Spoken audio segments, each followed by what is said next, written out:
साथियों नमस्कार, मैं विनय स्वागत करता हूं आप सभी लोगों का अपने YouTube channel our past and future पर। और एग्ज़ाम हो गया है। अभी मेरा मॉर्निंग शिफ्ट था 11 तारीख को। तो मैं अभी सारे अपडेट जितने भी मुझे लगा कि आप लोगों के साथ शेयर करने चाहिए वो मैं आपके साथ शेयर कर रहा हूँ। हालांकि अभी 14 तारीख को मेरा ARO का भी है। तो अभी जो वीडियो मैं शूट कर रहा हूँ ये मेरठ से ही है, क्योंकि मैं मेरठ में सेंटर बना हम लोगों का और दोनों ही पेपर मेरठ में है। तो थोड़ी सी यहाँ पे शोर शराबा है, तो उसके लिए थोड़ा माफ़ करिएगा। लेकिन जितनी भी चीज़ें हैं वो आप लोग उसको सुनिएगा बस। ठीक है। तो कुछ चेंजेस जो इस बार हुए हैं वो आप लोग ध्यान दें।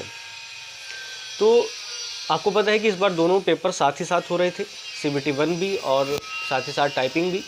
कोई विशेष तौर से गैप दिया नहीं गया था, 15 मिनट का बीच में गैप है।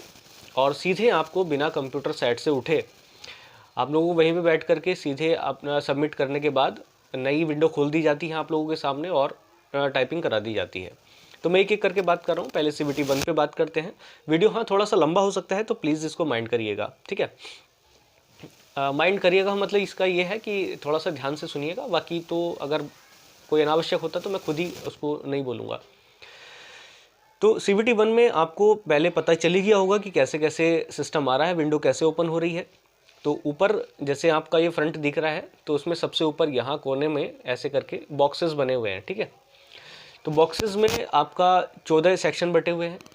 पता नहीं, कल मैं सुन रहा था शायद, या तो मुझे धोखा लगा होगा कि वो 9 शायद बता रहे थे, लेकिन 13-14 सेक्शन बने हुए हैं वो, जिसमें polity, Indian national movement, polity, geography, इस तरीके से सेक्शन बटे हुए हैं। ठीक है, सब में सवालों की संख्या अलग अलग है। ज़्यादातर में जो सवाल हैं वो 14 ही हैं।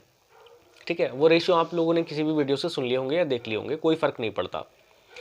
लेकिन स्क्रॉलिंग का बड़ा चक्कर है। आप अगर उन्हीं को आगे पीछे करना चाहते हैं तो उसमें आप किसी भी सेक्शन पे जा सकते हैं। पहली बात तो ये ध्यान रखें, आप चाहे पॉलिटी पे जाएं, सारे सवाल एक साथ नहीं खुल रहे हैं। ठीक है, तो सारे सवाल एक साथ नहीं खुल रहे हैं। इसका एक प्रॉब्लम आपको ये देखने को मिलेगा कि आप ये चेक नहीं कर सकते एक साथ कि आपके कितने सवाल रह गए हैं।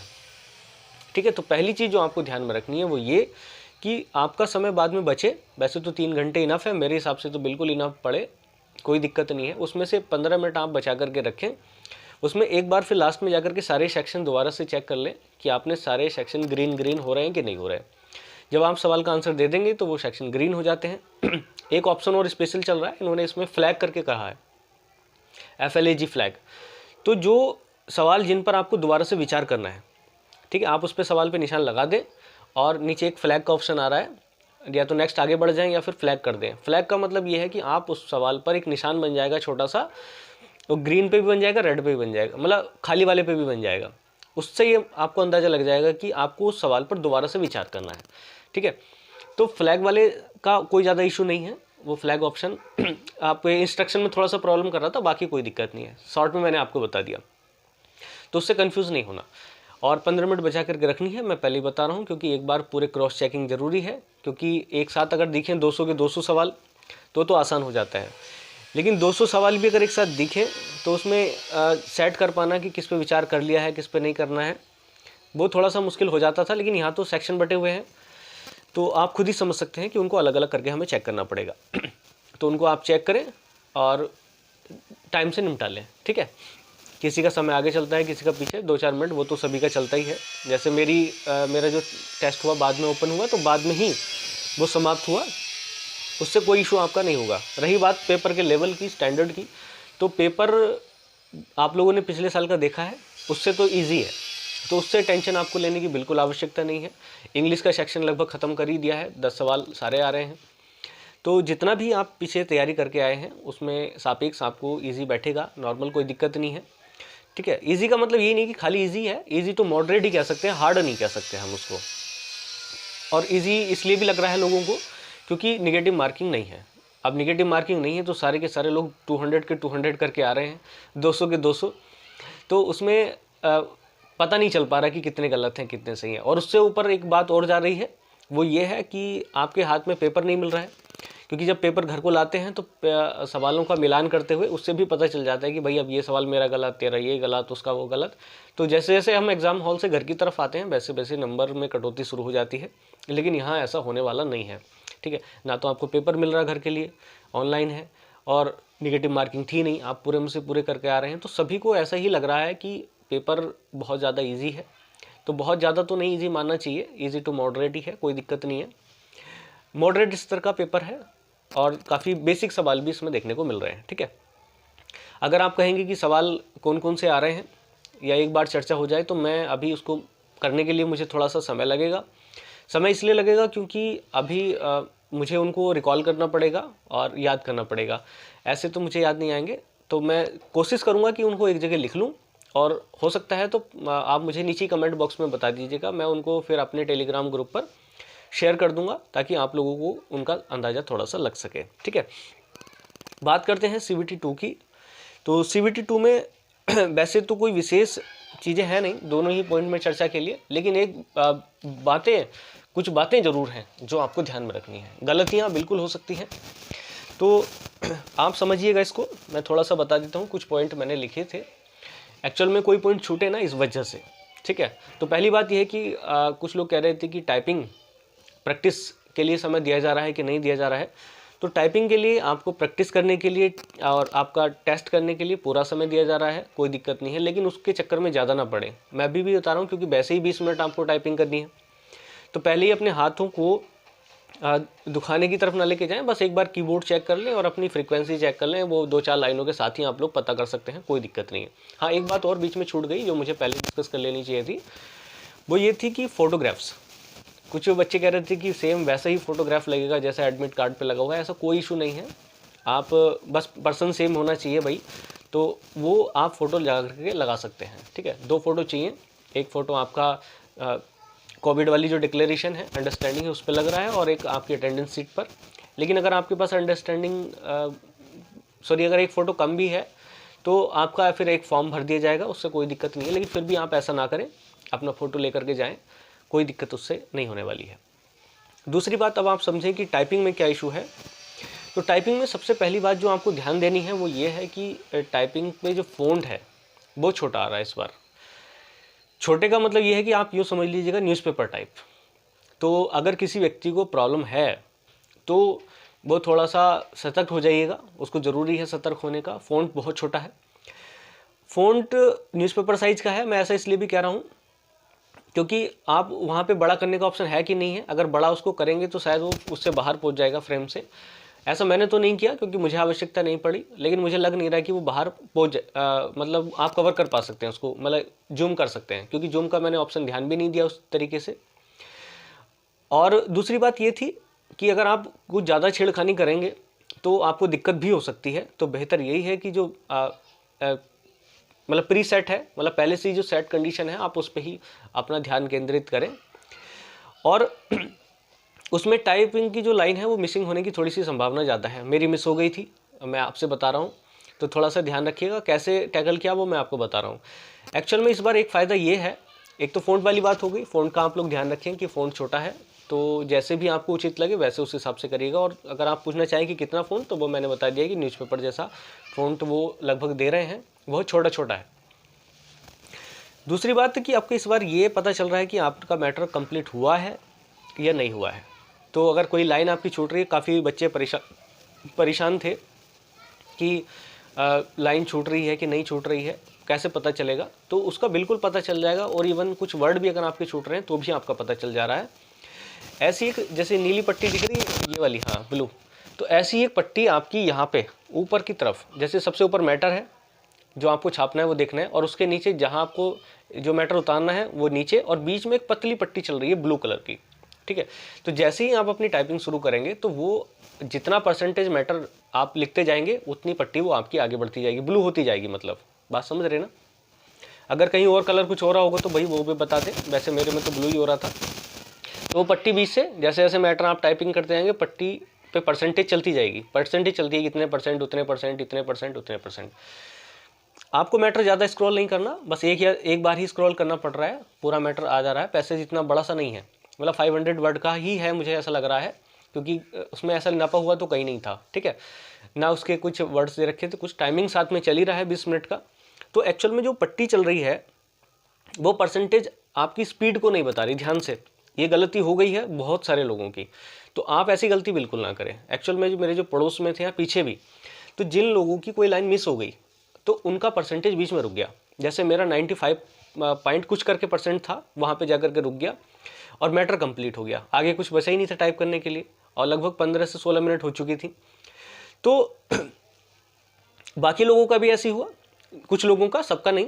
जिन लोगों ने बराबर सही करके टाइप किया वो सारी चीज़ें सही हैं। तो जब एग्जामिनेशन हॉल में पूछा गया तो उन्होंने इसको बताया कि ये स्पीड को शो करती है, आप जितनी जल्दी मैटर टाइप कर लेंगे उतना ही परसेंटेज आपका दिखाएगा। लेकिन मैं आपको बता रहा हूँ ऐसा बिल्कुल नहीं, ऐसा बिल्कुल नहीं है। वो जो आपका ब्लू पट्टी चल रही है, मैं दोबारा से शब्दों कह रहा हूँ, ध्यान रखिएगा, वो जो ब्लू पट्टी चल रही है वो आपकी स्पीड को नहीं दिखा रही है, बल्कि वो आपके मैटर को दिखा रही है कि कितना मैटर आपने इस टाइप कर दिया है। ठीक है। तो जब मेरी भी 95 रुकी, मैंने भी एग्जामिनर को बुलाया कि सर ये आगे क्यों नहीं चल रहा, तो उन्होंने बताया कि कोई नहीं, ये दिक्कत है, आप सबमिट कर दीजिएगा। और उन्होंने बराबर वाले का करवा भी दिया। एक बराबर में बैठे हुए व्यक्ति थे, उन्होंने भी इस बात की कंप्लेन की। मैंने ये तो नहीं देखा कौन है क्या है, लेकिन अब बाद में जब मुझे पता चला एग्जाम हॉल से निकलने के, कई लोगों के उन्होंने ऐसे ही सबमिट करवा दिए कि भाई ऐसा कुछ नहीं है, ये आप सबमिट कर दीजिएगा। लेकिन मुझे थोड़ा सा डाउट था तो मैंने उसको चेक किया, रीचेक अपना मैटर किया, और रीचेक करने में मुझे पता चला कि एक लाइन मिस हो गई। ठीक है। उसका भी मैं एक तरीका बता रहा हूँ, थोड़ा सा भी पेशेंस रखिएगा। और आज तो बस आपको पेशेंस रखना ही पड़ेगा, थोड़ी सी मैं समझता हूँ कि 15 मिनट के समथिंग वीडियो बन जाएगी, और शोर को थोड़ा सा आप एडजस्ट करिएगा, कोई दिक्कत नहीं है। तो उसमें क्या हो गया कि वो मैटर क्या था कि एक लाइन मिस हो गई। अब वो लाइन जब मैंने दोबारा से क्रॉस चेक मैटर किया तो देखा वो लाइन मिस है। मैंने दोबारा से कर्सर वहाँ पे ला करके उसको पूरा कर दिया मैटर को पूरा। तो आप वो देखिएगा, वो 100% अपने आप हो गया। उधर उसने ऊपर दिखा दिया कि आपके लिए टाइप करने के लिए कुछ आगे बचा ही नहीं है। वो ऊपर लिखी हुई लाइन आ जाती है। जैसे ही आप पूरा मैटर टाइप कर देते हो तो एक लाइन लिखी हुई आती है कि आप इससे ज़्यादा नहीं लिख सकते। ठीक है। तो जब आपका मैटर पूरा हो जाता है ये तब लाइन आती है। और जब हमारा 95% पे रुक गया था, 93% पे जैसे भी आपका रुके, तो उसको आप समझना कि या तो आपसे मैटर कहीं छूट गया है या कोई दिक्कत हो गई है।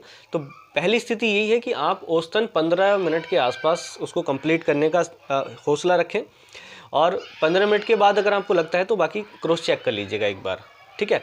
अब बात आती है कि लाइन ना छूटे, क्योंकि दो चीज़ें आ रही हैं। फ़ॉन्ट छोटा है, फ़ॉन्ट छोटा होने के साथ साथ आप देखेंगे कि जो परसेंटेज है वो भी हमें बता रहा है कि कहाँ छोटा है कि कहाँ नहीं छोटा है।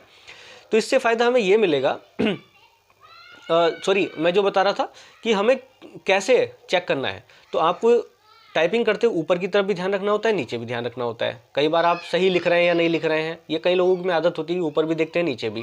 फ़ॉन्ट छोटा होने की वजह से प्रॉब्लम आ रही है उसमें, कि ऊपर से जैसे नीचे आए तभी दिक्कत आ गई। मेरे साथ भी यही हुआ। तो आप लोगों को क्या एक माइनर पॉइंट ध्यान रखना है कि जब भी आपको ये चेक करना हो कि ऊपर से नीचे वाले में अपना कि हम सही लिख रहे हैं या गलत, तो आप एक ऐसे पॉइंट पे आकर के रुकिएगा जो बिल्कुल यूनिक हो। जैसे न्यूमेरिक डेटा हो, जैसे उसमें न्यूमेरिक डेटा भी था 2-4 जगह, 14 करके ऐसे, एग्जीबिशन 14, एग्जीबिशन 12 ऐसे करके कुछ था। तो मैटर में इसलिए नहीं बता रहा क्योंकि मैटर की कोई आवश्यकता नहीं है, ईजी मैटर है, आप टेंशन ना लें। तो वहाँ पर आप जैसे एग्जीबिशन 14 आया तो 14 क्या है कि हर जगह नहीं मिलेगा, तो वहाँ पे आप रुक जाइएगा और तब अपना मैटर चेक कर लीजिएगा, ताकि आप ऊपर वाले मैटर से नीचे वाले मैटर में गायब ना हो जाए। ठीक है, ताकि आपको दिक्कत ना हो। मेरे साथ क्या हुआ कि मैं एक ऐसे टॉपिक पे जाकर रुका जहाँ पे दैट आ रहा था, तो दैट एक्चुअल में हर लाइन में आता है। तो दैट से प्रॉब्लम ये हुई कि जब ऊपर वाली लाइन में पहुँचे तो पहले जिस लाइन पे लिख रहे थे वहाँ भी दैट था और अगली वाली लाइन में भी दैट। तो जब हम ऐसे पॉइंट पे जाकर रुकते हैं तो हमें लाइन मिस होने की संभावना पूरी रह जाती है, क्योंकि हम लोग पीछे मिलाते नहीं हैं, और पीछे मिलाएंगे तो आगे दिक्कत हो जाएगी। तो आप मेरे कहने से इस बात को ज़रूर ध्यान रखिएगा कि जब आपको अपने ऊपर वाले मैटर से नीचे वाले मैटर पे जाना हो, ये देखना हो कि हम टाइपिंग सही कर रहे हैं या नहीं कर रहे हैं, ये चेक करना है, तो आप किसी स्पेशल कैरेक्टर पे जाकर रुकें। जैसे कहीं कोमा हो या फिर कोई मतलब बड़ा वर्ड हो, कैपिटल हो, या फिर एक यूनिक वर्ड हो, तब जाकर के रुकें, तब नीचे देखें, ताकि ऊपर नीचे में जाने में दिक्कत ना हो। ठीक है, तो कॉमन वर्ड पे जाकर के ना देखें, वरना आपको दिक्कत पूरी हो सकती है। मैं समझता हूँ कि सारे पॉइंट्स लगभग कवर हो गए। ठीक है, फ़ॉन्ट साइज़ हो गया, और बाकी तो कोई स्पेशल ऐसा कोई चीज़ है नहीं। अगर कुछ लगता है तो आप नीचे कमेंट बॉक्स में लिख सकते हैं, मैं उसका प्रॉपर आंसर दूंगा और आप उसको कवर कर सकते हैं। ठीक है, अगर इसके अलावा भी कोई चीज़ें होंगी तो हम डिस्कस कर लेंगे, लेकिन आप लोग फ़िलहाल इस चीज़ को एंजॉय करिएगा। जो टिप्स मैं थोड़े से बता रहा हूँ बढ़ा करके, इनको अपनी टाइपिंग में शामिल करिएगा। ठीक, दोबारा से मैं रिपीट कर देता हूँ एक क्विक समरी। पहली, आपके CBT 1 में कोई इशू नहीं है, बॉक्सेस बने हुए हैं, आप उसको चेक कर सकते हैं, किसी पे भी आ जा सकते हैं, कोई दिक्कत नहीं है। लास्ट में थोड़ा सा समय बचा करके रखें, वो इस बात के लिए कि ताकि चेक कर सकें आप लोग कि आपके सारे सवाल हो गए हैं या नहीं हुए हैं। दूसरी बात, जो टाइपिंग टेस्ट है उसमें 5 मिनट का टेस्ट तो है ही, फ़ॉन्ट का साइज़ थोड़ा छोटा है, उसको ध्यान रखना है, आपको कैसे टैकल करें ये खुद जाने। दूसरी बात, जो ब्लू पट्टी है उसको देख लें कि वो 100% तक जा रही है कि नहीं जा रही है। अगर 100% नहीं जा रही है तो सबमिट ना करें, ये इसका मतलब ये माना जाएगा कि आपने अभी मैटर छोड़ रखा है, ठीक है। तो जितना परसेंटेज लगभग उतना ही मैटर आपका छूटा हुआ है। और जब तक वो लिखा हुआ ना जाए कि आपके पास और मैटर लिखने के लिए कुछ है ही नहीं, तो तब तक आप लिखते जाएं, ठीक है। उससे पहले आप सबमिट ना करें, बिल्कुल ना करें, किसी के कहने से ना करें। और कहाँ पे रुकना है वो मैंने बता दिया। लाइन मिस ना हो उसके लिए एक तरीका ये भी है कि आप किसी यूनिक कैरेक्टर या यूनिक वर्ड पे जाकर के रुकें, तब जाकर के आप इसको हैंडल कर सकते हैं, वरना नहीं। चलिएगा, ये हो गई समरी। नेक्स्ट वीडियो के साथ हम फिर मिलेंगे, तब तक के लिए धन्यवाद। जय हिंद।